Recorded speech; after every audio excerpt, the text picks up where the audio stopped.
বন্ধুরা, আমি আছি সৈনা গ্রহে। আমি বেয়ার গ্রিলের বড় ভাই জালনা গ্রিল। তো আমি এখন দেখাবো এই সৈনা গ্রহে যত ভয়ঙ্কর সব গিরিখাদের উপর দিয়ে কীভাবে চলতে হয় সেই সার্ভাইভাল স্কিল আপনারা দেখতে থাকেন। আমার এই সৈনা গ্রহের সার্ভাইভাল স্কিল আপনারা দেখতে পাচ্ছেন। একটা গিরিখাদ, এই গিরিখাদকে অতিক্রম করেই আমাকে এগিয়ে যেতে হবে সামনে। তো আপনারা দোয়া করবেন আর আমার এই স্কিলগুলো দেখতে থাকেন কীভাবে যেতে হয়। যে এখান থেকে একটা লাফ দিবেন যাতে শরীরে কাদা ভরে কিন্তু আপনি পড়ে না যান। ও মাই গড, ও মাই গড, ও মাই গড, ও মাই গড। ও, পড়ে গেলেও ভয় পাওয়ার কিছু নাই। আস্তে আস্তে এই যে জুতাটাকে আস্তে আস্তে টেনে ওঠাবেন। পেরেছি, এটাকে উঠাই। মাশাল্লাহ, ওঠাতে পেরেছি। দেখছেন কীভাবে এই সারভাইভ করতে হয় এখানে। এটা হচ্ছে সৈনা গ্রহ, পৃথিবীর বাইরে সৈনা গ্রহ। সেই সৈনা গ্রহে কীভাবে জীবজন্তুরা বসবাস করে, কীভাবে তারা সারভাইভ করে, সেগুলো আপনাকে দেখাবো আজকের এই ভিডিওতে। চলুন আমরা আরও সামনে এগিয়ে যেতে চাই। সামনে হয়তো বা আমাদের জন্য আরও ভয়ঙ্কর কিছু থাকতে পারে। আমরা হয়তো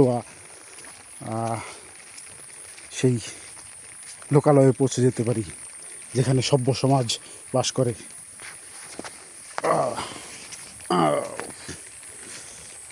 লাফ দিবেন, আপনি পড়বেন না কিন্তু আপনার শরীরে কাদা ভরবে, কিন্তু এখানেও ভয় পাওয়ার কিছু নেই। ও মাই গড,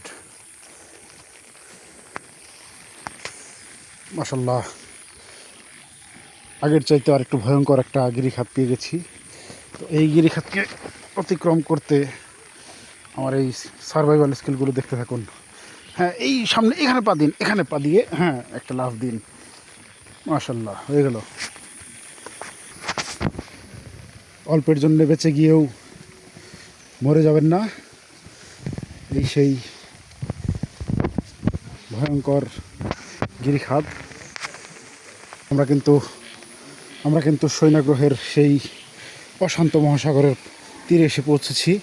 এই যে অশান্ত মহাসাগর, এখান দিয়ে আমাদেরকে পার হতে হবে আমাদের সেই কাঙ্ক্ষিত লক্ষ্যে। আমাদেরকে অবশ্যই যেতে হবে সেই মানব এলাকা, সেই লোকালয়ে।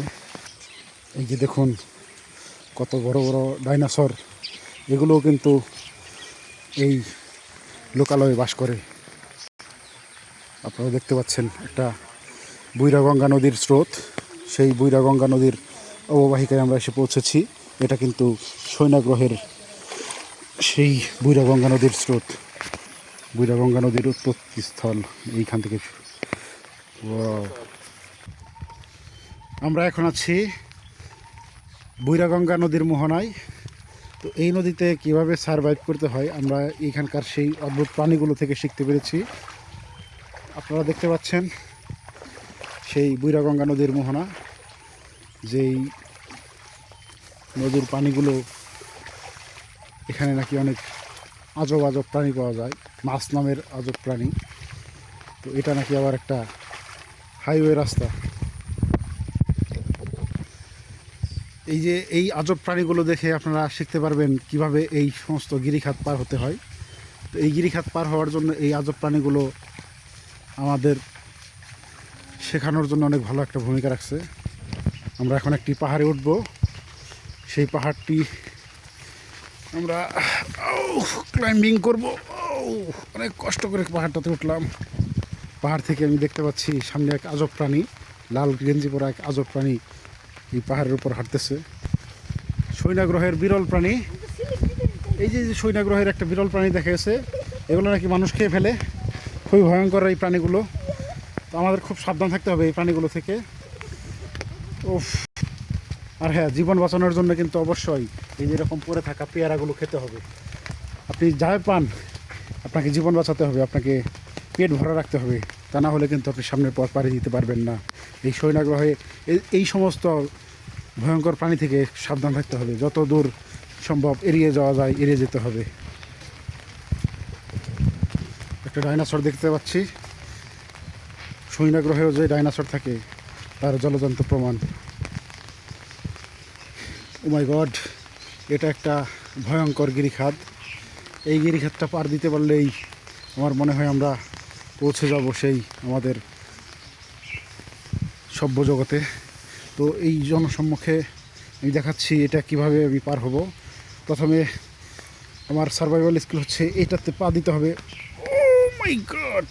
এরপরে আস্তে আস্তে আস্তে আস্তে এগুলোকে ধরে ধরে রাস্তায় নামতে হবে। এরপরে যত কষ্টই হোক নিজের ধৈর্য ধরে রাখতে হবে। এই ধৈর্য ধরে আমাদেরকে এই গিরিখাতগুলো পার হয়ে সামনের দিকে এগিয়ে যেতে হবে।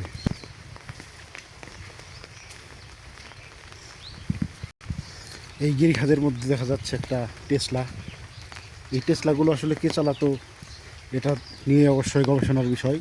যেহেতু এই শূন্য গ্রহে টেসলা পাওয়া গেছে, তার মানে অবশ্যই এইখানে মানুষ থাকতে পারে। ও মাই গড, আপনাদের জন্য সুসংবাদ, এই তো আমরা জনসম্মুখে দেখতে পাচ্ছি সেই সভ্যতার নিদর্শন। সামনে গেলেই হয়তো আমরা পেয়ে যাব আমাদের কাঙ্ক্ষিত গন্তব্যস্থল, আমরা সভ্য জগতে চলে আসব। তো আপনাদের জ্ঞাতার্থে জানিয়ে রাখি, এটা কিন্তু শূন্য গ্রহের বাংলাদেশ শাখার নামদারপুর গ্রাম। এটা টাঙ্গাইল জেলার মির্জাপুর থানায় অবস্থিত। এই তো দেখা যাচ্ছে আমাদের সভ্য সমাজ। এই যে এলিয়েন দেখা যাচ্ছে একটা, যে টেসলা গাড়ি, যে টেসলাটা আমি চালাইতে দেখছি, এখানে যে দেখছি এলিয়েন, সম্ভবত এই এলিয়েনের টেসলা। এইটা আমি টেসলা দেখতে পাচ্ছি এবং এখানে আমি এলিয়েনও দেখতে পাচ্ছি। আমরা সভ্য জগতে চলে আসছি প্রায়। এই তো আমরা সভ্য জগতে চলে আসছি। দেখা যাচ্ছে একটা এলিয়েন কিছু পোকা ধরে নিয়ে যাচ্ছে বাড়িতে। এই পোকাটা কি খাওয়া যায়? মাছ নামে পরিচিত এই পোকাগুলো। আমরা সভ্য জগতে চলে আসছি। তো আপনারা দেখতে থাকেন, ভালো থাকবেন সবাই। আর যে কোনো সময় আমার এই সার্ভাইভাল স্কিলগুলো ফলো করলে আপনারা যে কোনো সময় যে কোনো প্রতিকূল অবস্থা থেকে নিজেদেরকে রক্ষা করতে পারবেন। এবারের মতো বিদায়, বাই।